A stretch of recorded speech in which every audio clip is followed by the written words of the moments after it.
This is the story of Robin Suzuki, a creator who turned his homelessness in Japan into one of the most compelling, long-running story arcs on YouTube. And more importantly, the success of this channel reveals something that a lot of creators miss. The channel didn't just grow because it magically hit the algorithm. The channel hit the algorithm in the first place because it left people asking one question video after video. What's going to happen to this guy next? Now, before we get into the strategies, it's important to note that this particular YouTube channel, Nomad Push, was actually not the first YouTube channel that Robin dabbled with. This matters because Robin wasn't just a beginner figuring it all out for the very first time. He did have some experience to lean on because Robin and a friend of his had a Japanese skateboarding channel. During the COVID lockdowns, this channel took off, and it makes sense. A lot of people were stuck at home, they were trying new hobbies, and skateboarding content was thriving on YouTube to the point where Robin and his friend had this channel and it got up to 90,000 subscribers, which honestly isn't that bad. If you're an outsider looking in, you probably feel like, yeah, 90,000 subscriber channel, of course, they're doing awesome. But of course, as life started to get back to normal, the growth slowed down, the views dipped, and eventually the channel wasn't making enough money. It was no longer sustainable to the point where Robin's friend actually decided to retire from the channel completely. At this point in the story, Robin is already homeless, and so he was left with one of two choices. Either he can walk away from YouTube and try something else, or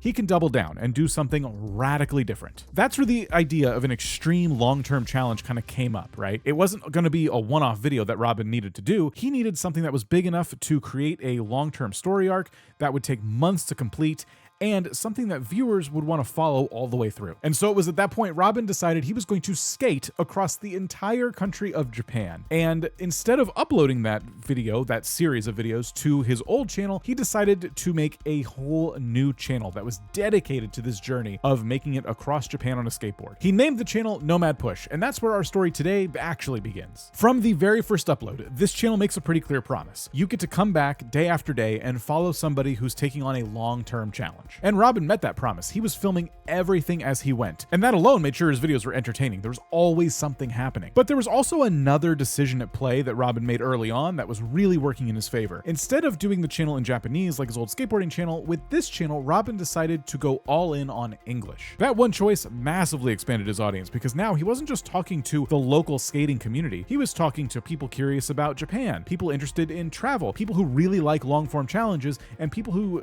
really just wanted to follow somebody who took a long journey, who did something really impressive on YouTube. As Robin moved through Japan, viewers weren't just watching a challenge anymore either. Because he was speaking in English, he was appealing to a lot of viewers who had never been to Japan before. Because of that, people are getting this really interesting day-by-day look at this whole new place. Robin goes to internet cafes, he gets cheap meals, he visits rural neighborhoods, he has small interactions too that really never show up on like big international travel videos. This type of challenge series kind of solves a lot of classic YouTube problems all at once too. First, it gives the channel direction. Robin never had to wake up and ask himself, okay, what am I gonna film next? The next video was always obvious. Second is that this type of video creates a built-in storytelling machine.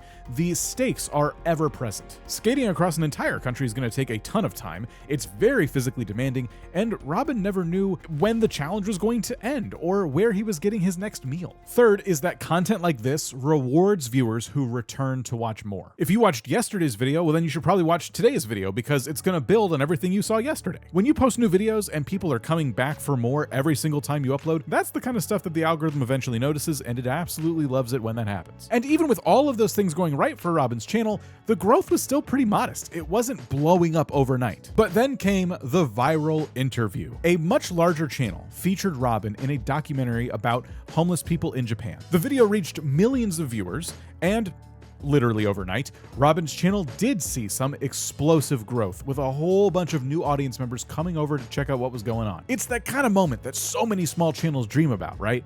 But it's also the kind of moment that can be completely wasted if not capitalized on correctly, because the virality of a moment on YouTube doesn't necessarily build your channel for long-term success. It's what happens next that really makes that determination. And in the case of Robin's channel, Nomad Push, turns out it was built for this very moment. Because when people clicked through to see the Nomad Push channel, they didn't see a slew of random uploads. They saw a clear challenge, entertaining content, and dozens of connected episodes that made sense when you saw them all together. So instead of sampling one video and then leaving, people watched yesterday's video, and then they watched the one before that, and then they watched the one before that, and then presumably, hopefully, they went back to the very beginning of the whole journey and then watched the whole series through. The interview itself didn't create the story. All it did was introduce it to more people. And this is where Nomad Push quietly does something that so many creators miss. Robin didn't change his content after the spike. He didn't go chasing the audience. He didn't pivot formats. He just kept uploading his challenge-driven content. What that meant for the audience is that they knew exactly what they were subscribing to, and what it meant for the YouTube algorithm is it knew exactly who to recommend the channel to next. That spike in views from that interview didn't confuse the algorithm, it just gave it more to work with,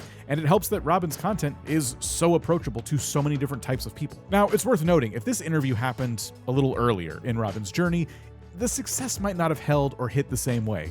But at the time it did happen, Robin had a few things on his side. He had the consistency, he had the backlog of content, and he had content he was making that was rewarding people for returning every single upload. So because the timing worked out so well, this spike of views, this exposure, actually became fuel and not pressure. But let's pause the story here for a second to fill in a bit of a plot hole.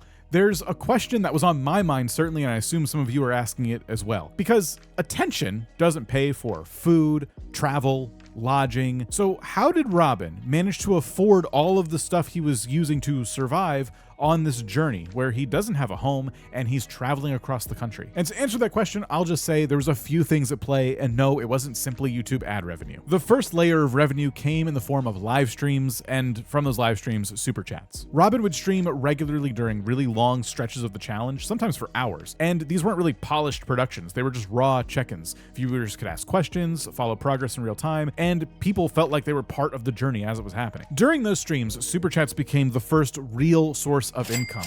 Not massive money, but it was consistent. It covered daily expenses, it allowed the challenge to continue, and it helped the channel not have to chase viral moments for survival. This was also the earliest signal that people weren't just watching the content. A good number of them were willing to actually invest in the content. The next layer of revenue came in from channel memberships. Now, there was members-only content, but Robin always made sure that the core journey that he was on was never put behind any kind of paywall and always stayed public. His members-only content was simply longer updates, more personal reflections, and behind-the-scenes moments. Early on, the number of members to Robin's channel was small, but their impact certainly was not. A few dozen committed supporters reduced the financial pressure and bought Robin time to keep uploading consistently. The third layer was actually YouTube ad revenue, and once Nomad Push crossed all of the monetization thresholds to get there, the views scaled and the ads became more meaningful. By the time that ad revenue finally kicked in, the videos were already bingeable, the views were strong, and the audience was well defined. And then another quiet but actually really important layer to Robin's overall revenue came in the form of direct viewer support. Occasionally viewers would help with gear, transportation, and eventually the next phase of his overall journey, which I'll get to in a minute. But nowhere in that revenue stream did I mention brand sponsorships. All of this was community-driven moments. Viewers didn't feel like outsiders looking in, they felt like they were part of the journey. Robin wasn't relying on a single income source, and he was using everything he could to his advantage. But let's get back to the story, because Nomad Push at this point wasn't just a monetized channel, it was an evolving one. Because as Robin was getting towards the end of his skateboarding across Japan journey, he ends up making one of the smartest long-term YouTube content decisions of his entire career. After skating across Japan and reaching the end, that's it. The channel could just get stuck. There's nothing more to add. The story's over. But instead, he decided to expand things a bit. Through the random support of one of his followers, Robin was able to obtain a moped, and that single upgrade changed the scale of the entire channel. Suddenly he could travel farther, faster, and reach more places.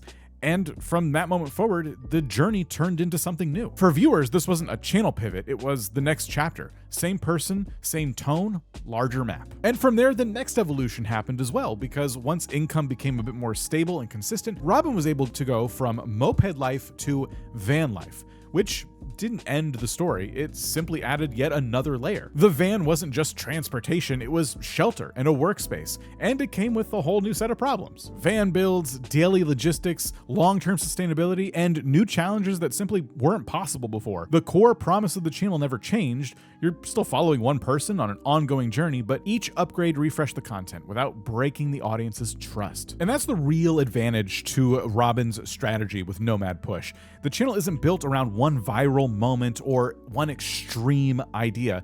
It's built around the progression of the life that he's living. Every new chapter raises the stakes to keep things interesting, but at the same time, it's all still authentic. Robin has figured out a way to keep the story going, and that right there is the real takeaway. Nomad Push doesn't work just because of a skateboard, a moped, or a van. It works because every phase of the journey answers that question the viewers keep coming back for.